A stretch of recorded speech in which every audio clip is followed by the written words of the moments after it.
मित्रांनो, एक आसपास नगर होते. तिथे एक गरीब ब्राह्मण राहत होता. तो गरीब ब्राह्मण भिक्षा मागूनच अन्न ग्रहण करत असे. अत्यंत सज्जन व्यक्ती होता तो. एके दिवशी तो भिक्षा मागत फिरत असताना एका भूताने त्याच्यावर हल्ला केला.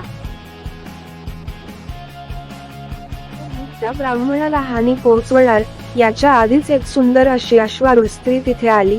ती भविष्यातून आली होती त्या ब्राह्मणाला वाचवायला.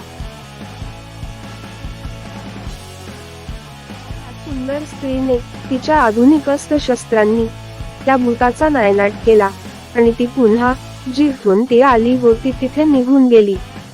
गरीब ब्राह्मण पुन्हा आपले आयुष्य सुखाने जगू लागला.